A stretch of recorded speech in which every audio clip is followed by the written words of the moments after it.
don't have much experience with Dick, so where should I start? I heard you were really into Dick. I'm developing a taste for Dick. Please help me. If I had a thimble full of belly button hair for every comment that I received like that, I would have this much belly button hair. And that's disgusting. I'm not an expert on Philip K. Dick. I'm just a very enthusiastic fan who's read almost all of his books in the last few years, and I've just got nothing better to do than to make a silly but very helpful and informative reading guide video. We will identify what kind of reader you are, from beginner to hardcore, and tailor a reading order and structure to fit your lifestyle. It's not just a list of books. It's several lists of books. May I first tell the story of my own PKD reading project, my quest to consume the man's oeuvre, which I only completed a couple of weeks ago. 'Twas the summer of 2021, the early days of the channel, and I was really getting into my science fiction reading, and I wanted a big project that I could just chip away at, something that I could return to in my own time and make videos about. I just read a handful of Philip K. Dick books, the big famous ones that everybody's heard of, and I love them all. And recommendations were pouring in from the community over which ones to read next. And just like many of you watching this video, I didn't know which path to take. So I done what any normal middle-aged man who loves reading science fiction would do. I created a game to decide the reading order. First of all, I identified the core books that I wanted to read. Philip wrote 44 novels over about 30 years. But when you exclude the non-science fiction titles and the couple that he wrote with other authors, that left 33 novels. There's also over 120 short stories, which I didn't officially include in the project, but we'll talk about those later. Crossing off the 4 books that I just read, which were Do Androids Dream of Electric Sheep, The Man in the High Castle, Ubik, and A Scanner Darkly, I took the remaining 29 books and assigned them all a number, and then gave them a corresponding numbered ping pong ball, and Dick Bag Bingo was born. All the balls went into this dirty, smelly golf shoe bag, and I just pulled them out one by one on camera, and that was my reading order. A bit like this. Number 27. The Game Players of Titan. The only variation on the reading order rules was when I pulled out the ping pong ball for Radio Free Albemarle, which is a different version of Valis, which was written before Valis but released after PKD's death. That triggered the other Valis books, so I read this and then the so-called Valis trilogy, which can be read individually, but in my opinion it's better consumed back to back after you've read a few more Philip K. Dick books. Are you taking notes? Don't worry, I'll explain the details as we go along. In hindsight, Dick Bag Bingo could have given me a less than favourable reading order, but the balls were smiling on me that day. I found that jumping around the timeline of his 30 years of writing added a whole new and interesting element. The more familiar I became with his writing style, the more I appreciated going back to something he wrote in the 50s, straight after reading something he wrote much later on, when he was arguably a different, a better writer. And I simply wouldn't have felt that if I'd have read them in publication order. I also got very lucky with the dispersion of his best books, or the ones that I enjoyed the most. Martian Timeslip, A Maze of Death, Eye in the Sky, The 3 Stigmata of Palmer Eldritch, all popped up every 5 or 6 books. So there was no huge peaks of greatness or big troughs of below par titles. If you want to do a similar thing and leave the reading order to the gods of randomly selected balls, go ahead, but be warned, it won't work if you use one of those random number generator apps on your phone, and it won't work if you use a normal bag. Dig bag bingo is a sacred ritual. You need proper bingo balls and a proper smelly golf shoe bag. Capiche?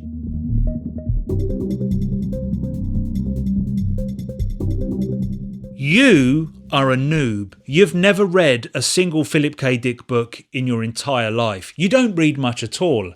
So if there's one book in this pile that I would recommend to you, it's Do Androids Dream of Electric Sheep. Unlike most of these books, this one has an elevator pitch, a structure that you can cling onto for the entire book. A bounty hunter must track down and kill a bunch of androids. A lot of these also have a relatively simple premise, but nearly all of them go off the rails in a wonderful way. It's what I love about them. But this is about as simple as Dick gets. To be clear, there's no hiding from the weirdness. The trippy philosophical stuff that he's best known for is definitely present in this book, but hopefully it will intrigue a new reader rather than scare them away. A couple of caveats. I can envisage a situation where somebody has just watched Blade Runner and they come looking for the book of the film. This is similar, but it's also quite different. So don't abandon Dick after just one book if this disappointed you in that way. And there is an argument that reading a few of his short stories may be the best gateway into the Dickverse. Yes and no. By all means, pick up a collection of his short stories. There's quite a few of them out there. I haven't read all of them yet, but I always get something out of them, and I will read them all one day. So noobs, don't substitute Do Androids Dream of Electric Sheep for a couple of shorts. Philip K. Dick was a wonderful short story writer, but they tend to focus on one aspect, one character or one group, one single message, and you'll be missing out on one of the best things about the novels, which is the multi-layered smorgasbord of chaotic dickness. Read this.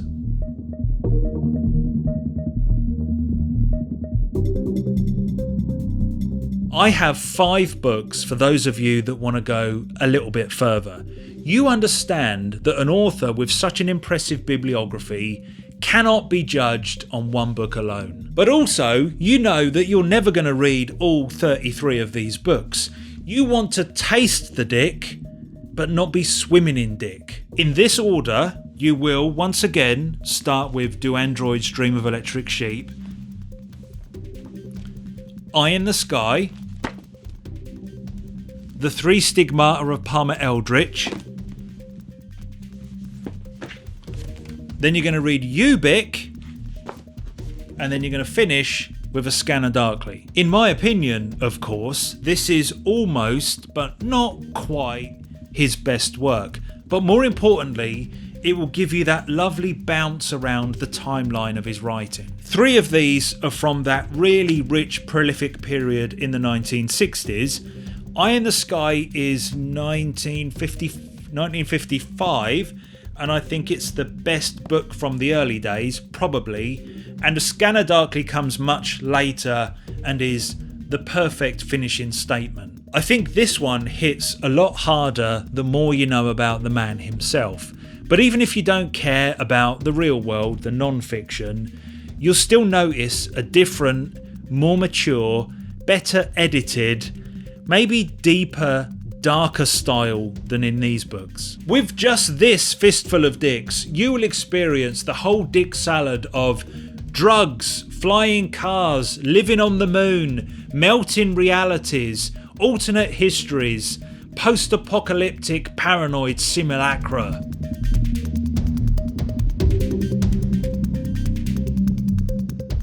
This list is the same as the last list, but it's double the size. You read a lot more, or maybe you've already read a couple of these, and you know that you can handle 10 dicks. Just like your mum. Thank you. Now we can stretch out a little bit. You're going to start with Do Androids Dream of Electric Sheep? Yes, again. Why don't we just lock this book in as the one that you always start with, unless you're reading in publication order, okay? Then we're going to hop forward a few years to 1970 and read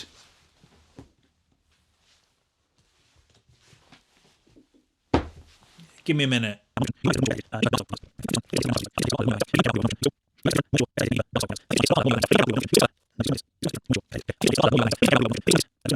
Okay, so after Do Androids Dream of Electric Sheep, we're going to hop forward a few years to 1970 and read A Maze of Death. These are publication dates, by the way. There was typically 18 months or 2 years between the writing and the publishing. Maze of Death, very underrated, but one of my favourites. After Do Androids Dream of Electric Sheep, I think it's one of the most simple premises until it gets really weird. Then we'll go Eye in the Sky, which is one of Dick's best subjective reality theory stories, which is something that he clung on to his whole life, inside and outside of his science fiction. The Man in the High Castle, the Hugo Award winner that kind of put him on the map. What if Japan and the Nazis effectively won the Second World War? And what if there was another reality where the Allies actually won, our reality, that was hiding inside a book? And both of these realities kind of overlapped somewhere. Our friends from Frolics 8, there's a few of these books that fit into this category of bridled madness, where so many things are happening at once, but a few core philosophical ideas sporadically poke their way out of the narrative. I could have picked Clans of the Alphane Moon, The Penultimate Truth, or Now Wait for Last Year for this slot. But this one just sunk in a little bit more for some reason. The Three Stigmata of Palmer Eldritch. I predict that this will be many people's favourites. It's right up there among the aficionados. Then we're going back to the olden days with Vulcan's Hammer. I don't have a proper individual copy of it. I've only got this 3 early novels fix-up thing. This, I believe, is Philip K. Dick's first science fiction novel that he wrote. Not the first one that was published, but the first one that he wrote. But this is on the list, not because of that. It's here on merit. I think it's horribly underrated, and I think it will fit perfectly between The Three Stigmata of Palmer Eldritch and Ubik. This is another one that has a chance of being the best one of the whole damn bunch. If there is a quintessential Philip K. Dick book, this is probably it. And then we almost finish with A Scanner Darkly. That familiarity enhancing the enjoyment will be magnified by now. And proper, finally, Valis. Let's talk about Valis. All of these books have a varying degree of autobiographical reflection. He would look at the world around him, the politics, the Cold War, his marriage situation, and pour that into whatever he was writing at the time. Valis is the melding of Phil's version of his own reality and meta-fictional storytelling at its finest. It's a book that could only have been written at this point in his life, after his brain has gone through a gauntlet of meat grinders. A Scanner Darkly should be read after you've found your feet with Dick, but Valis is the book that will solidify and galvanise everything that came before. Yes, there's the parallel Radio Free Albemarle and the spiritual sequels, The Divine Invasion and The Transmigration of Timothy Archer, but Valis loses none of the wonder if you read it on its own. Valis.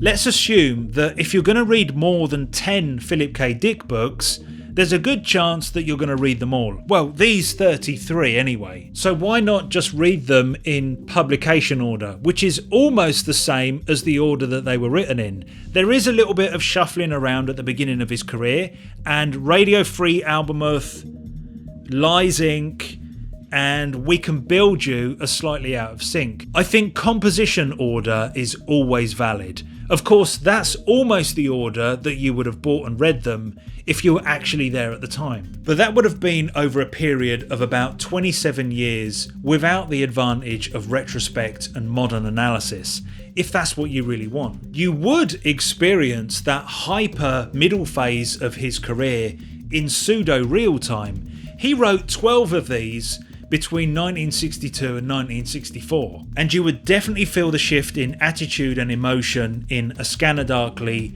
and the Valis trilogy, and the transition that occurs in Flow My Tears, the Policeman Said. But you would also have to endure, if that's the right word to apply here, the more pulpy era at the start of his career, which isn't everybody's cup of tea, and the occasional run where, by his own admittance, Dick was writing as fast as he could to pay the bills. If you're confident that you're going to devour all of these relatively quickly, in a couple of years maybe, or you've read a few and you just want to cross them all off, composition order is not a bad shout. That's the order that I'm going to read them when I do all of this again a few years from now. However, having just read all of these in an order dictated by a stupid game that was inspired by the I Ching itself, may I present the perfect 33, a reading order designed to entertain, flow like a policeman's tears, and then shoot you in the face with a pink laser. So here it is, in my opinion, the perfect reading order of the 33 core science fiction books that Philip K. Dick wrote throughout his entire career. What I've done, I've mixed up the timeline so you get that lovely jumping around from the olden days to the middle part to the later. I've protected the end because I think it's important to kind of finish on the Valis stuff, and I've also mixed up the shit ones. None of them are truly shit. If you're into this, you'll get something from the worst, shall we call them the worst books that he wrote. I've mixed the really good ones up with the bad ones so you don't get a clumping of great ones together or some really bad ones together. So let me take you through it. We've got Do Androids Dream of Electric Sheep to start with, A Maze of Death, Eye in the Sky, Clans of the Alphane Moon, because I think it's important to go into one of those really weird, dodgy ones, really exciting books early on. Then we've got The Zap Gun, The Man in the High Castle, The World Jones Made, Dr. Blood Money. I think that's a really, really strong start to the project. Our Friends from Frolics 8. Then I've got We Can Build You. So that's not even halfway into the project, because that is the book that is possibly the prequel to Philip K. Dick. We made another video about that, and I think that's a good time to read it. Certainly not before you start the whole project. I think you'll all agree. Galactic Pot Healer. Galactic Pot Healer. Then I've got a bit of paper stuck in here for The Man Who Japed, because that's one of the ones that I don't actually have a copy of, because it was part of this 3 early novels thing. And then we've got The Crack in Space, The Cosmic Puppets, The 3 Stigmata of Palmer Eldritch, The Game Players of Titan, Martian Time Slip, Solar Lottery. What's that one under there? Lies Inc. And then in this 3 early novels, that is to represent Vulcan's Hammer. Did I say? Yeah, Vulcan's Hammer. Now Wait for Last Year, Counterclock World. Are we missing a bit of paper? Oh no, it's up there. Sorry. Counterclock World, Ubik, The Penultimate Truth, The Simulacra, Time Out of Joint, which means that one there's another bit of paper in there for Dr. Futurity. And then you've got like the slingshot ending to his career around this time. And I think it's important to read these in order at the end. Flow My Tears, the Policeman Said, is kind of the transition book between the heavy drug use and the not so heavy drug use, and when weird things started happening. Which kind of comes to a head in A Scanner Darkly. Then you'll finish with the Valis books. So start with Radio Free Albemuth, and then the Valis trilogy, which is Valis, the Divine Invasion, and then you finish with the Transmigration of Timothy Archer. And by the end of all that, you'll be wishing that he lived another 50 years and we could have made a stack double this size. But alas, that's what we have, and I'm really happy with that.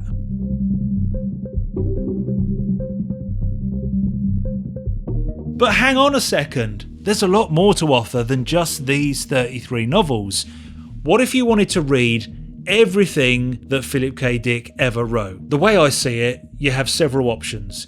You can follow this wonderful reading project, and when you're done, you can just collect and read all the other stuff. That's the non-science fiction books, the collaborations, and all the short stories. Or you could add all the extras in between these books. That's about one extra book in between every 2 books, I think. And then once you've got that new stack of 44 novels, I think that works out to 2 or 3 short stories in between your new bigger stack of books. If I've done my research properly, I believe all of the short stories are currently available in 5 volumes. That was the case with the old printing, I think, but there's a new printing and I'm pretty sure it's the same. There are lots of collections scattered around. I've got The Golden Man and the selected short stories. This isn't all of them, but the selected short stories of Philip K. Dick in folio. Or you could give folio £2,000 and have the complete short stories in all. It all comes in one nice box. Dick in a box. If there is anyone out there that's going to attempt to read everything, then I think composition or publication order is again on the table for the purist. But just be aware that most of the extra stuff that's not in this stack came at the beginning of his career. Pretty much all of the short stories were written between 1953 and 1955. So if you were reading in pure publication order, you'd have to get through tons of that before you even started on this stack. And a lot of them were reworked into these novels, but I think that would be really interesting. PKD tried his absolute best to be a mainstream writer before he fully embraced science fiction. Well, actually, all of his normal stuff was rejected. There's about 7 or 8 of books like this that were written in the 50s, but they were, apart from one, were all released in the 80s after his death. I haven't read any of them, nor have I read all of the short stories or these 2 collaborations, so I can't really advise on where would be best to slot them into this project, but sprinkled around sounds about right, doesn't it? We could create the ultimate Philip K. Dick experience. We could read everything that he's ever written and watch all the TV and film adaptations, and we could tackle his 1,000,000-word thesis exploring his relationship with the vast active living intelligence system, the exegesis. And if that's still not enough, there's a few biographies and essays out there. I have this one and a couple more. I'm just not sure when is the best time to read this kind of analysis. Is it before you start reading, somewhere in the middle, or when you're finished? I don't know. I'm sure I've forgotten or overlooked something. Please let me know in the comments if I have. And also let us know if you've attempted this kind of thing. We want to know how many you've read. What order did you read them in? And did you invent a silly game to determine that order? I don't think so. 69 extra points to anyone that has completed the ultimate Dick.